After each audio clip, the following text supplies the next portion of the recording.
Hello everyone, good evening. आज हम बात करने वाले हैं साइक्लोन का नामकरण कैसे होता है।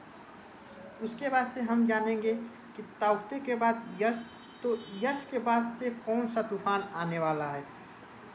तो सबसे पहले हम लोग ताउते, जो कि ताउते शब्द है, ये हमारी आम बोलचाल में न हम कभी से का प्रयोग किए थे, न कभी नाम सुने थे, पर अचानक से ताउते आया कहाँ से।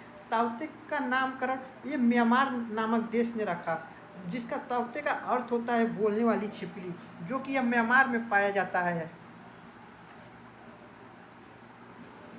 तो हम बात करेंगे यस तूफान के बारे में। यस तूफान आ कहाँ से रहा, तो यस तूफान यह अंडमान निकोबार के ऊपर से आएगा और आज यह सुंदरबन डेल्टा से होते हुए पश्चिम बंगाल और उड़ीसा और आंध्र प्रदेश में भी कुछ इसका आंशिक रूप देखा जाएगा, जो कि अब फिर इसके बाद से बांग्लादेश होते हुए बंगाल और उड़ीसा होते हुए फिर यह आगे बांग्लादेश में चला जाएगा। फिर इसे हम साइक्लोन साइक्लोन को साइक्लोन को और से देशों में क्या कहते हैं, जैसे चाइना, अमेरिका और ऑस्ट्रेलिया में हम इसे और भी नामों साइक्लोन को किस नाम से जानते हैं, इसके बारे में भी हम लोग जानेंगे। तो सबसे पहले हम तो साइक्लोन के बारे में तो ये साइक्लोन निम्न दाब क्षेत्र में आने वाली उच्च दाब के तरफ से आ रही उस बवंडर को ट्रॉपिकल क्षेत्र में साइक्लोन कहते हैं। फिर से एक बार देखिए, सुनिएगा। निम्न दाब के क्षेत्र में आने वाली उच्च दाब के तरफ से आ रही उस बवंडर को ट्रॉपिकल क्षेत्र में साइक्लोन कहते हैं। तो चाइना में इसे साइक्लोन को क्या कहते हैं, तो चाइना में आप लोग देखिए इसे टाइफोन्स कहते हैं चाइना में। फिर ऑस्ट्रेलिया में इसे हम विली विली बोलते हैं। अमेरिका और साउथ अमेरिका में हम बोलते हैं हरिकेस बोलते हैं। और भारत में और जो ट्रॉपिकल भारत के क्षेत्र हैं वहाँ पे इसे साइक्लोन बोला जाता है। अगर हमें चाइना को समझाना रहे कि हाँ भारत में तूफान आ रहा है, तो उसे किस भाषा में समझें, तो उसे हम समझाएंगे कि भारत में टाइफोन आया है, भारत में टाइफोन आया। अमेरिका को इसी तरह बताना रहेगा तो अमेरिका को हम बताएंगे कि भारत में हरिकेस आया है, हरिकेस।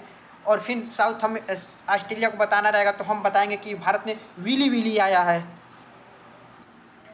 तो हम अब बात कर लेते हैं यस तूफान की का अर्थ क्या होता है, यस तूफान का नाम कौन रखा। तो आप लोग देखिए, यस तूफान को नाम ओमान ने रखा और यस मतलब होता है जैस्मिन, जिसको हम चमेली का फूल भी कहते हैं, जो कि ओमान ने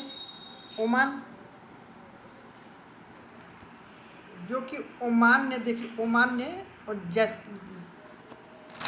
यस तूफान का नामकरण किया और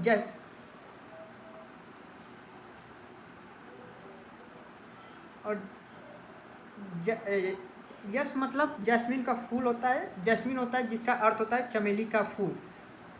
फिर हमारे दिमाग में आएगा कि यह नामकरण की ज़रूरत ही क्यों पड़ी और इसका नामकरण करता कौन कौन से देश हैं। फिर इसमें भारत क्यों नहीं नामकरण, भारत का कब नंबर आएगा, भारत नामकरण। तो सबसे पहले हम आप लोग को बता दें कि यह एक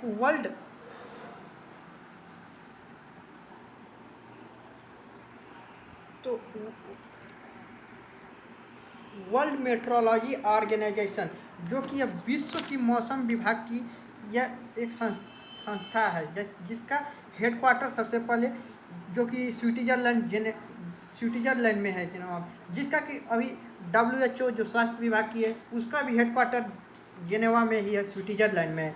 तो WHO ने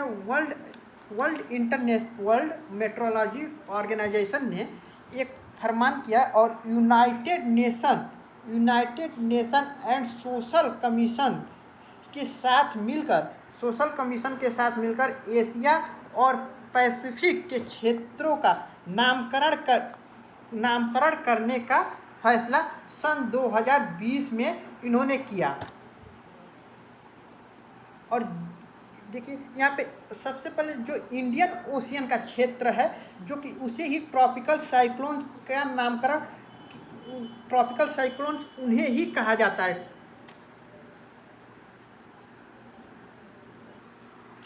फिर सन 2020 में जब ये ट्रॉपिकल क्षेत्र के लिए नामकरण करने के लिए जब देश आए, जो पैसिफिक ओशियन के एरिया के और इंडियन ओशियन के क्षेत्र के हैं।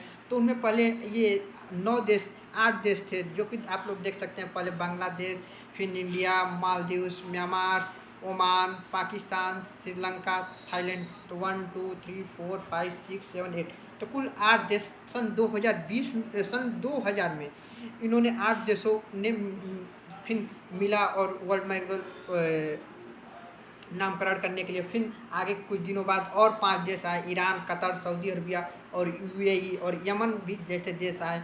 और इन्होंने भी उस United nation and social combination के साथ मिलकर नामकरण करने का इन्होंने विचार किया। नामकरण की ज़रूरत क्यों पड़ी? जैसे कि अभी मान लीजिए इंडिया में ही तूफान आया, तो हमें बांग्लादेश या और भी देश अन्य मदद हमें पहुंचाने की ज़रूरत पड़ेगी। तो लोग कैसे जानेंगे कि क्या चीज़ है क्या नहीं है? तो इसीलिए इसकी नामकरण की ज़रूरत पड़े। फिर भारतीय मीडिया में भी कैसे खबर चलेगी, क्या खबर किसी को बताया जाएगा कि क्या था? तो इसीलिए इसकी नामकरण की आवश्यकता पड़ी। तो ये जो 13 देश हैं, यही 13 देश ही जो कि इंडियन सब कंटेंट में और ट्रॉपिकल एरिया में क्षेत्र में जो भी तूफान आता है तो यही नामकरण करते हैं। तभी आप लोगों ने देखा मालदीव ने किया, म्यांमार ने तौकते रखा, तो ओमान ने भी रखा। ओमान ने अभी यस तूफान आ रहा है, फिर अगला तूफान कौन सा आएगा? तो सबसे पहले इन देशों ने तो इन देश तो जो 13 देश थे, तो अभी उन्होंने हाल ही में देखिए 28/4/2020 को 169 नामों को सुझाकर भेजा है वर्ल्ड मेट्रोलॉजी ऑर्गेनाइजेशन को, जो कि विश्व मौसम विभाग को इन्होंने 169 नाम भेजा है।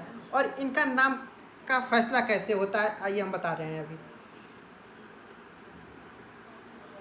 इन लोगों ने नामकरण करने में भी एक जैसे कि नाम कैसे पहले कौन रखेगा अब इस बार नाम को, तो इसमें इन्होंने एक जब नाम सुझाया, जब बना, तो इन्होंने विचार किया कि कैसे हमारा नंबर आए, कैसे इनके ही पारी आएगी। तो इन्होंने सीरियल वाइज अल्फ़ाबेटिकली सेट कि अब पहले बांग्लादेश बोलेगा, पहले ए के बाद बी आता है, तो बी के बाद देखेंगे सी डी ई नहीं है, फिर आई आएगा, फिर एम आएगा, फिर ओ आएगा, फिर ओ के बाद से देखेंगे पी आएगा, फिर यस आएगा, फिर टी आएगा। तो इन लोग ने सीरियल वाइज इन लोग का एक बार नाम रखा जाएगा। इन लोग नाम रखेंगे, पहले बांग्लादेश रखेगा, फिर इंडिया रखेगा, फिर ईरान है, फिर मालदीव है। ऐसे ही सभी लोग अपना एक क्रम वाइज नामकरण करते रहेंगे। फिर अभी हम लोग ने देखा, अभी कुछ दिन पहले हम लोग के पास बांग्लादेश में निसर्ग नाम का तूफ़ान आया था।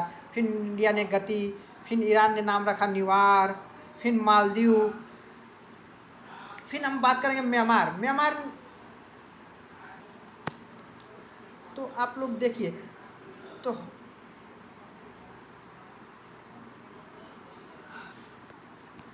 अभी म्यांमार ने नाम रखा था तौकते, फिर जाके ओमान की पारी आई, ओमान ने यस नाम रखा। और इसके बाद से अगला तूफ़ान आने वाला है, जिसका नाम होगा गुलाब तूफ़ान, जिसका नामकरण रखेगा पाकिस्तान, करेगा पाकिस्तान। फिर ऐसे ही अपना सीरियल वाइज नाम चलता रहेगा। और हाँ, इन सभी नामों के बीच में जब से अभी कोई नाम हो गया, जैसे कोई नाम किसी देश ने जिसका पारिया रखा, उस पर कोई किसी देश को, जो ट्रॉपिकल देश हैं जो 13 हैं, इनमें किसी भी देश को उस नाम से कोई भी आपत्ति होगा, तो वर्ल्ड मेट्रोलॉजी ऑर्गेनाइजेशंस के पास ये पावर है, ये शक्ति है कि वह उस नामकरण को तुरंत बदल के इन 169 नामकरणों में से किन्हीं नामकरणों को वह दोबारा से रख सकती है। कि पर उस नाम पे आपत्ति होती है किसी देश को, तब वर्ल्ड मेट्रोलॉजिस्ट दूसरा नाम रख सकता है। आई होप, मैं उम्मीद करता हूँ कि आपको ये मेरी सारी बातें समझ में आई होगी। Thank you everyone. आप लोग लाइक करना बिल्कुल ना भूलिएगा और चैनल को सब्सक्राइब ज़रूर कर दीजिएगा और शेयर भी करिए और कमेंट करके बिल्कुल बताइएगा कि वीडियो आपको कैसा लगा। आगे फिर छोटी मोटी कोई जानकारी होगी तो आपसे ज़रूर साझा करूँगा। धन्यवाद।